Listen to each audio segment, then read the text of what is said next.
Hello and welcome to the AskALLi Member Q&A podcast where we answer your most burning self-publishing questions. I'm your host, Michael Ronn, and I'm joined by Dan Blank from We Grow Media. How are you, Dan? Very good. Good day. Yes, indeed. And we are in the dog days of summer, and at least here in the States, and it's like dripping hot outside one minute and then like flooding biblical rains here in Iowa the next. You know, it's kind of different. I'll say it's the same in New Jersey, so. It's good stuff. Yeah, my wife and I, we were at a local farmer's market here in town, and we're just walking along, and all of a sudden, like, it's just crazy torrential downpour. So I love it. So wherever you are in the world, we hope you are nice and cool and not having to deal too much with the dog days of summer. So we are coming up on the last half of the year, already hard to believe, but we've got some really good questions for you guys this week. But first, why don't we give an update on what we're doing? What are you currently working on, Dan? I'm focused very much on the fall. So for me, I work with a lot of small groups with writers. So I'm trying to brainstorm new ways of thinking about, if this is the goal, if this is what people need, how can I do that? So I'm really spending a lot of time in one-on-one conversations with authors, just asking them what they need, listening to what they need. And then, of course, I'm writing. I am kind of tearing apart the most current version of my next book and rebuilding it, which is like the 10th time I've done it. But every time I do it, it feels more clear, and I feel more embarrassed as if I'd gone out with the earlier version. And I guess that is the creative process. Yes, incremental progress, one draft at a time, right? Yes. What are you working on? I'm working on a lot, actually. I've got a lot cooking. So that does not surprise me, Michael. just saving the world and, trying to wear a cape at night and all that sort of things. But no, actually, I'm working on my first informational product for my YouTube channel. So that's kind of exciting. I'm not too ready to talk about it yet, but basically it's going to be for fiction writers, and it's going to help them at every step in the process when they're writing their book. So whether you're a new author or you've done this 40 times like me, I think this will help plug in some gaps and help you write better and faster. And still plugging along on my YouTube channel. I'm about to hit 5,000 subscribers, which is really cool. I'm super excited about that. And for those of you, I don't know who's listening in the States or who's going to be stateside, in November, I will be speaking at the 20 Books to 50K conference in Las Vegas on November 6th through 8th. That's being hosted by Craig Martell and Michael Anderle. So if there's any listeners in the show who want to see me in person and you're going to be at the conference, be sure to stop by and say hi. So those are just a couple of the things that I've got going on. I love it. All right. So our topic for this month is we picked a good one. So one of the questions that came in was, how do I get a well-known author to read and endorse my books? Is there a process or a step-by-step process to going about that? And Dan and I love this question, and we were talking a little bit before the show, and we thought that it would be good to talk about that. We'll answer that question, but it's part of a broader question that we've been getting these last couple of months, and that is, how do I build relationships with other authors? And so we thought that we dedicated an entire episode to talking about that and then answering a few other questions rapid fire. So what are your initial thoughts on this, Dan, getting a well-known author to read and endorse your books? Yeah. So as you mentioned, there's two questions here. For the initial question of how do you get a well-known author to read your book, what I find always interesting is a lot of these well-known authors, and I think the person who had asked had said this, it seems like all these well-known authors blurb each other's book. Almost like there's a little club. They didn't use the word club, and I think that for these people, what they've been doing is developing relationships for years. And it's very often you'll see a panel at a conference, you'll hear, and they know each other because they know each other from 10 years ago, 14 years ago, 18 years ago, when they were, and I'll use this word with a big grain of salt, when they were nobodies, when they weren't scanning the room looking for a transactional relationship. They were just getting to know any other writer that they could. They were staying in contact with other writers. They were not losing contact. How many people have you met at a conference, a writer conference, and you had a great time, you had their card, maybe you sent an email, then a year later, 2 years later, and this is gone. I think that a lot of these people have stayed in contact. I'll say that's my first reaction to it. I can go on much further, but I don't know if you want to give an initial reaction first. Yeah, no, I love that there was a word that you said in there that I love that you said, and that's don't make this transactional. Right. I think that's the number one piece of advice I would give you. I mean, Dan's exactly right that these authors probably have known each other for a long time and have taken the time to see each other every year at conferences or to join a mastermind group. And so when those authors need help, I mean, they rely on their network and they use their resources. And so that's kind of what you have to do. And if you don't have those resources, I think that's what we want to talk about in this episode is how do you build that? So I'll send you the links. You can put them in the show notes. But a few years back, I was working with a literary fiction writer, Miranda Beverly Whittemore, and we were doing a blog about the book launch. And I'll send there's a whole separate blog, like 180 posts we did about this. But she did a series of like 5 or 8 posts about how she asked for blurbs. And she approached it from, I think, the perspective that the questioner is asking, which is, I don't know anyone. I've got nothing. And it was interesting because she really created a process. She said, she identified people that she thought might be accessible, that her readership might like. So already she had to do a lot of analysis to think, where do I think my book is going to fit in the market? Who would my ideal reader already know? What names would they know? And then she had to think about, well, who can I even reach? I've got to physically email or mail this to someone. So there's a lot of pre-work. And what I often find in the pre-work is it forces you to ask yourself a lot of challenging questions. Because a lot of people just know, I want a famous name. I don't know who my readership is. I don't know who buys books. I don't, like they don't do the work of saying, well, let's look at the marketplace. Let's look at the readership and see what authors would really matter to your readers instead of just what is any famous name. Yeah, and it's not so much about the famous names. I mean, I think that's the first inclination is to go after the big fish. But I think you almost have to think about it as what author could I put on my book that I know that I have a relationship with, that it's not going to feel icky asking, that your readers are going to respond to, right? So if you're in a mastermind group and all the other authors are romance authors and you're a thriller author, that it's not going to make sense to have a best-selling romance author on the front of your cover. But if you're in a thriller mastermind group and you've got other author friends that are going after the same readers, then I think that makes a great deal of sense to get one of those authors on your cover if you've built that relationship. Definitely.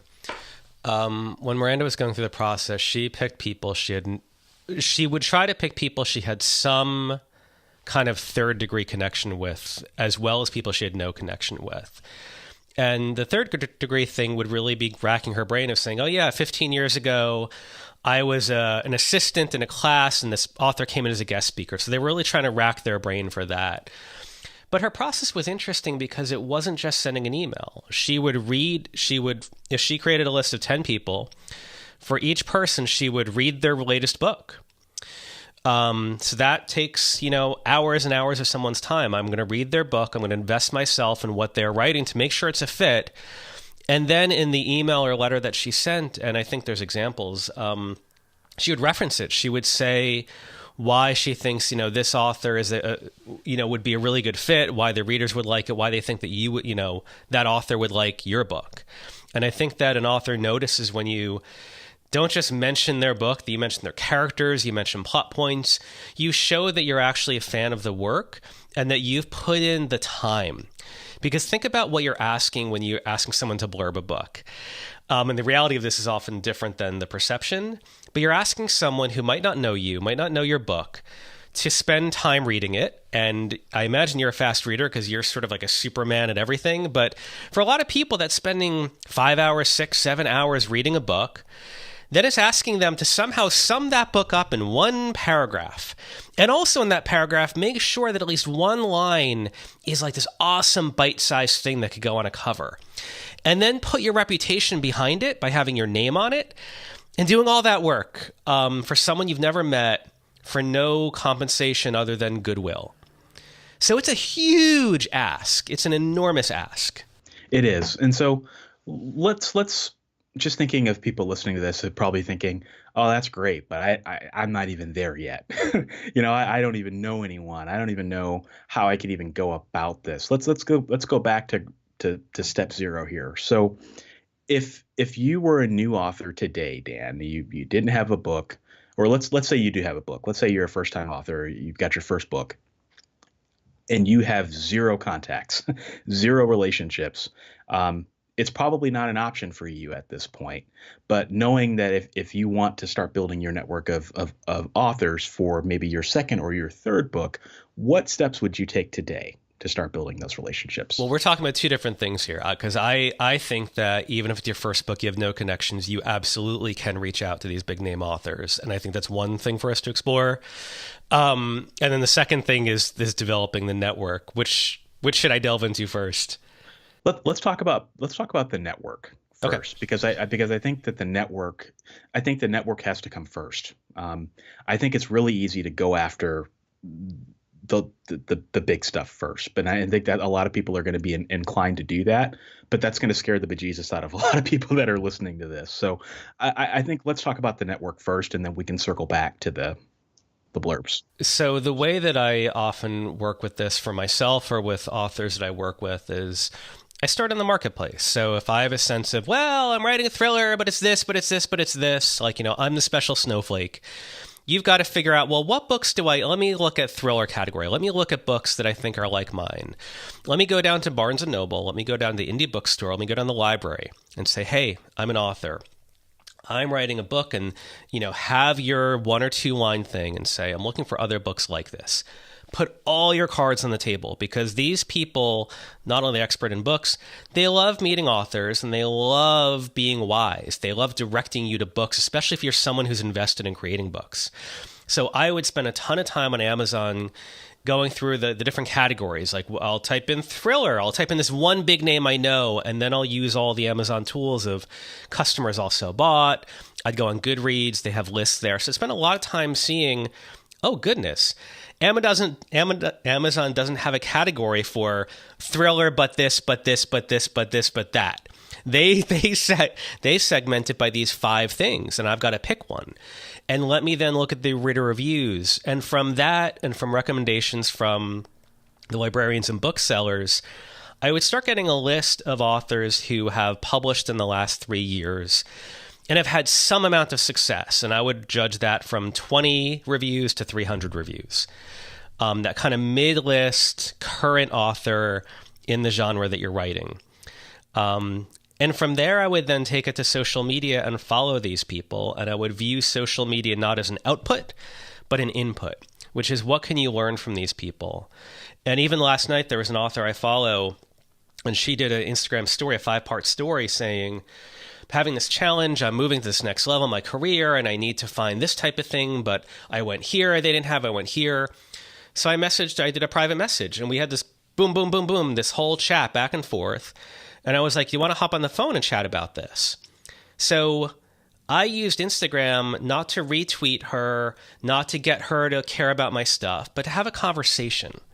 So that's my initial answer to that question of how do you start developing those relationships when you have absolutely none? Perfect. And that's what I was looking for too, right? Because I think that if you're starting off, or if you're an introvert like me, I'm the kind where I need steps, so I have to break everything down into steps. So step 1, figure out where your book is in the market, right? And just reiterating what you're saying. Step 2, do some market research, figure out what other books are like yours. Step 3, swallow the nervousness a little bit and reach out to those authors that are maybe a step or a couple of steps ahead of you. And I love that you said that. And I think step 4 for me would be to, in addition to doing that, join some writers' conferences. So if you've never been to a writers' conference, sometimes, it can be tough because of money and travel, but there's probably some that are local in your area, or at least regionally. Try to go to those. That's a great way to build relationships and network. And if you can't do that, try a Facebook group or a forum or something where you can comment and get to know people on a different level. And a mastermind is never a bad way to go. When I first started off, I had a group of authors who were kind of in the same boat as me, and we were, all of us had 0 books or 1 or 2 books, and so we kind of had the same problems, but we all had the same goal, which was ultimately to publish and be successful as authors. And so we met once a month on a Google Hangout call, and we just Michael would be in the hot seat one time, and then my other friend would be in the hot seat the next time. And so we just talk about what we were struggling with, and we just do whatever we could to help each other. And you build really, really deep relationships really fast if you start your own masterminds. Yeah, I mean, it's funny with the work I do. I used to teach courses, and now the only thing I really offer is a mastermind because of that depth of connection. And I would just, even for what you said with the Facebook groups, I think one thing that's important is to really don't try. I think it's really hard for an introvert, which is most people and most writers, to go into a Facebook group where it's so complex. Look for one or two people that you resonate with and start commenting more on their thing, or message them privately if that's appropriate for the forum. Don't try to succeed in the whole group. Look for individuals that resonate and try to strengthen some of those connections. Yeah, that's a good tip. Facebook groups can be can be overwhelming, right? It's really nothing to start your own group. Just make sure that if you have you make sure you have the right people. And I think that most authors, they have a hard time going out and approaching other authors, but I think it's really easy for most authors to start a mastermind. So if you wanted to start a mastermind of 3 to 5 people, I think most people listening to this probably know 3 to 5 people that are in their same situation that they can, use to build relationships that way, and just help each other. I think that's the important thing. Just don't think about the help that you're going to get. Just do what you can to offer help and advice to the other authors in that group. And, like the person that asked the question, I see many Sunday Times bestselling authors supporting each other. Well, at this point, you guys are along for the ride, and your quote, to use Dan's word very softly, nobody's, so just, if you're a nobody at this point, just enjoy it, right? And support each other, help each other, and watch that relationship grow. And it's just amazing. It's amazing just to look at the mastermind that I started off with, where everyone is at this point. I think a really good caveat here is this idea that, because I hear this a lot from different writers, is, well, they want to join a group, but they want to make sure that a lot of people in the group are a couple steps ahead of them, and they want to know they're really going to get something out of this group. And so what they do is they already have they might have connections, maybe they're loose, to people who are in the same boat they are. We're all kind of struggling. We're all trying to figure it out. No one's cracked the code yet. And what I find is that a lot of people ignore those people. And they say, no. I don't have patience for them. Why am I going to be with a nobody who doesn't know anything? That's what I am. And they keep passing up opportunity to build relationships because they're waiting for, again, that transactional relationship. I want to join the group where everyone's 2 steps ahead. They're telling me the real secrets. And these people are successful, and I know I'm going to get ROI. And most of this stuff, you have no idea if you'll ever get ROI. And you're investing in the process. Me reaching out to that woman last night or responding, I've done that.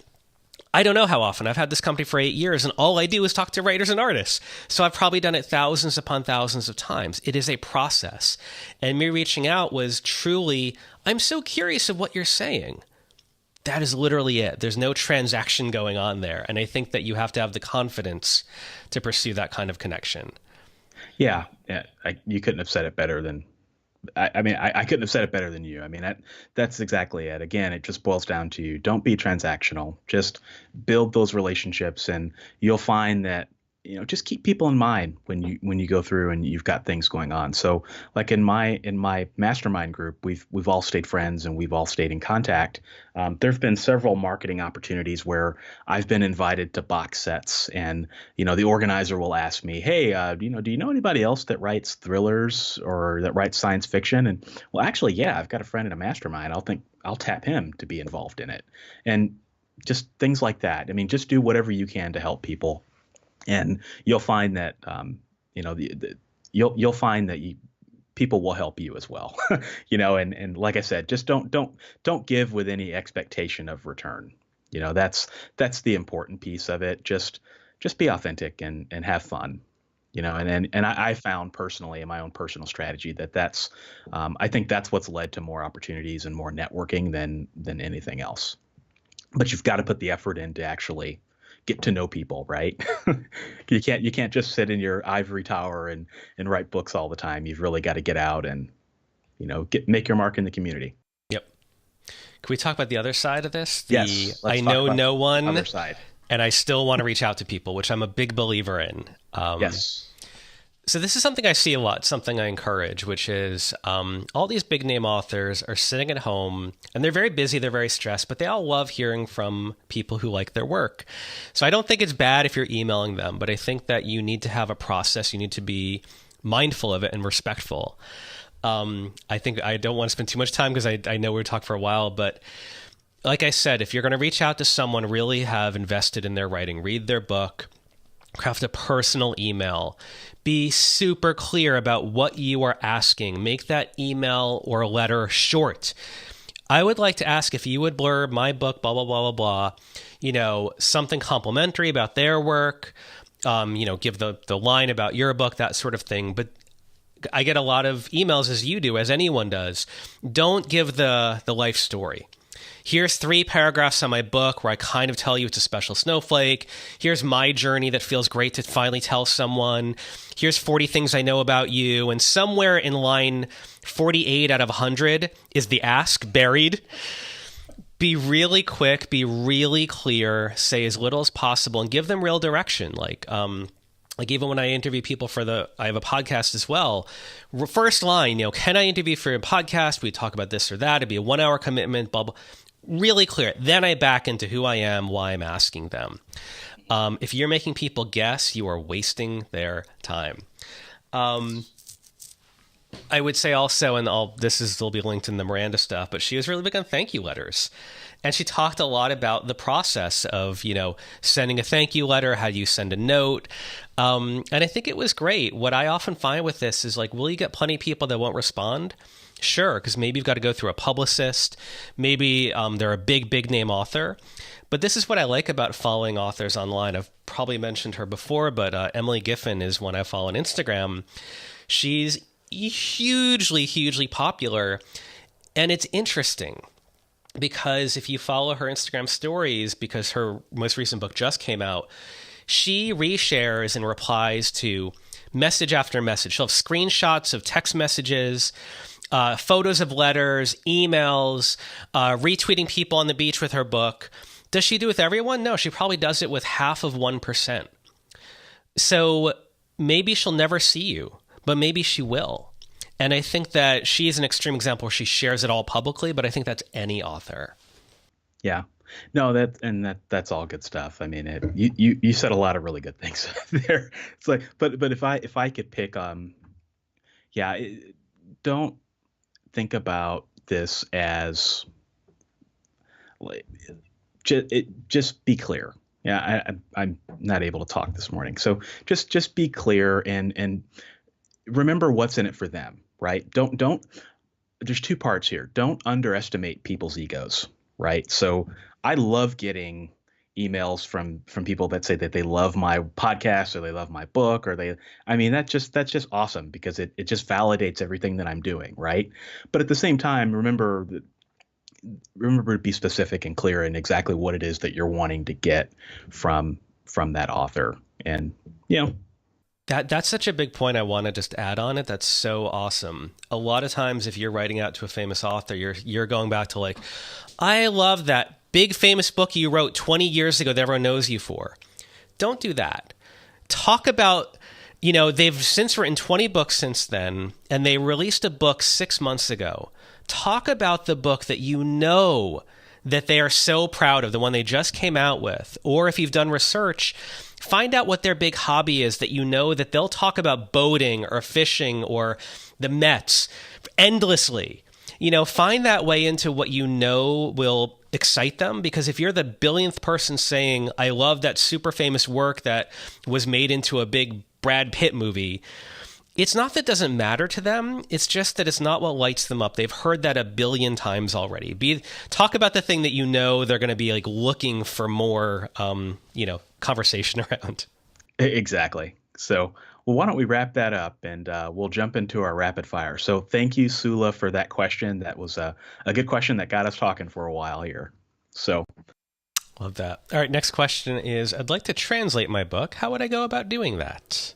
All right, that is a big question, and I will do my best to answer it very succinctly here. This came up in our Facebook group. So, um, translating your book is it's something that's been kind of hot lately.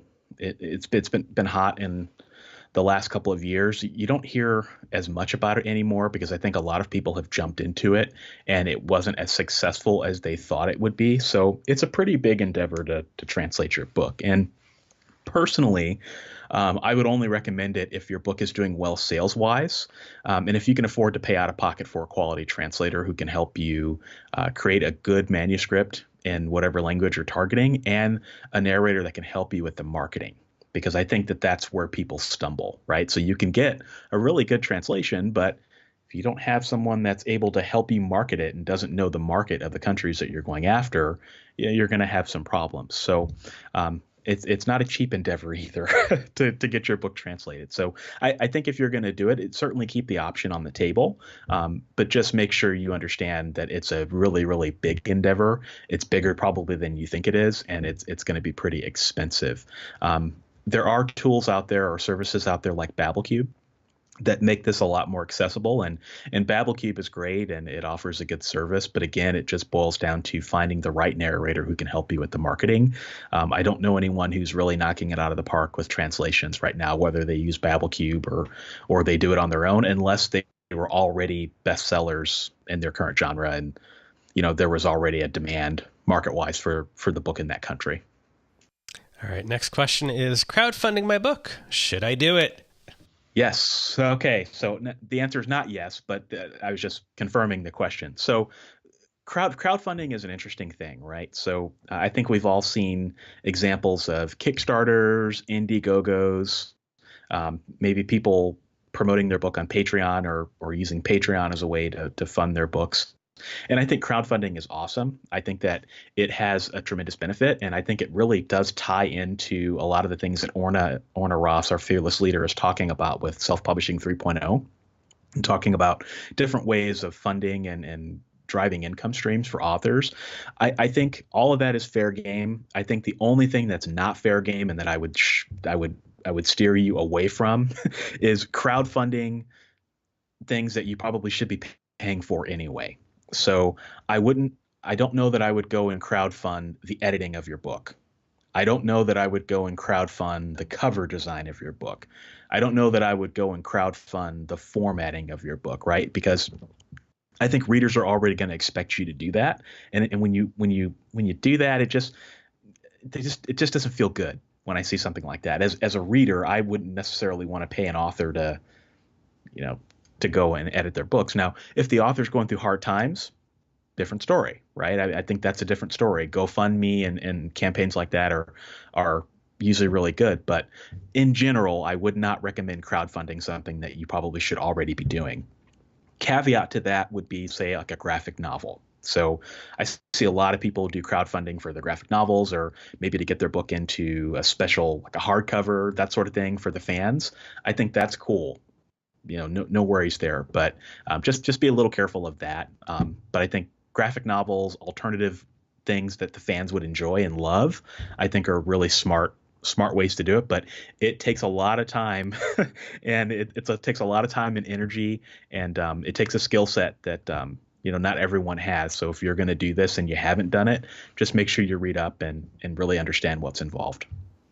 All right, next question is, what tools can I use to format my book for ebook and paperback formats? Yes, so this question came up in the Facebook group as well, and there are a lot of great tools out there to help format your book. So I'll just name a few of them, and these are across all different budget ranges. So I think we'll start with the free tools. So Calibre is a tool that you can use. It's available for Windows and Mac that will help you format your books into ebook format.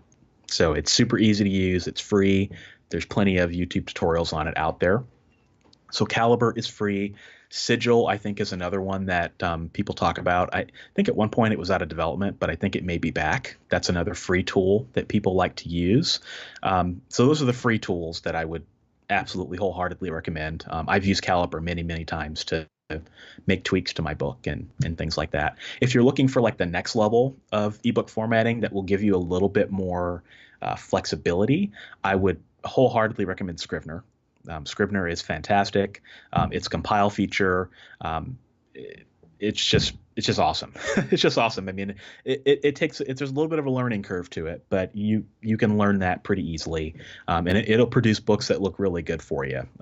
Ebooks, not so much paperbacks, but Scrivener's really good. Ulysses is a competitor to Scrivener, also offers an even easier way to format your books, and Ulysses books usually look really good.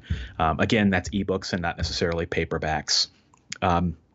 There's a service out there. I think it's fairly new. It's called Shakespeare. I just found out about it a few weeks ago, but apparently it allows you to write in the cloud. It's all browser based, I believe, but it also allows you the ability to export ebooks that apparently look pretty good. So that's another service that's fairly inexpensive that authors could look into. But I think if you're looking for the Cadillac, if you're looking for the shining star of ebook formatting software, ebook and print formatting software, you have to do Vellum. Vellum is the best, hands down. It has won this game. I mean, it's like Google with search. Nobody can beat it. It's just won the game hands down. Vellum will produce the best looking ebooks and the best looking paperbacks with just a click of a button. So those are just a few different formatting software apps that you can use. Love it. All right, next question is, if I copy edit my book, do I need a proofreader as well? What about apps like Grammarly for proofreading? So two answers to this question. If you can afford it, I think the answer is yes. When you edit your book and you're going back and forth with your editor, inevitably things slip through the cracks, right? So you're fixing one thing and maybe you accidentally break something else in one of your sentences that surrounds one of your edits. And so I think it's always best practice and a good idea if your editor won't do a second pass of it just to kind of go through and catch any errors that they caught. It's never, ever a bad thing to have a second set of eyes on your manuscript. Proofreading is usually cheaper than copy editing per word. So like I said, if you can afford it, I think it's a fantastic investment that will pay dividends for you in your career and just it'll help you with your professionalism and all of that. But the second part of this is apps like Grammarly and ProWriting Aid. So these are proofreading apps that you can use really as a last line of defense to help you catch errors that maybe your editor missed, or maybe things that you missed when you were doing your final pass of your book. I think, and I've got some reviews coming up on Grammarly and ProWriting Aid. I think they're both fantastic apps, but I think they really only do one thing. They're not going to help you edit your book. So let's just remember that. They're not going to help you edit your book, but they are really good as a final line of defense. They're way better than Word, right? So we all know how effective Microsoft Word is in helping you catch errors, which is not that effective. But Grammarly and ProWriting Aid really can catch some things that Word can't. And I think if you supplement what you're already doing with an editor with those apps, I think they could be tremendously effective.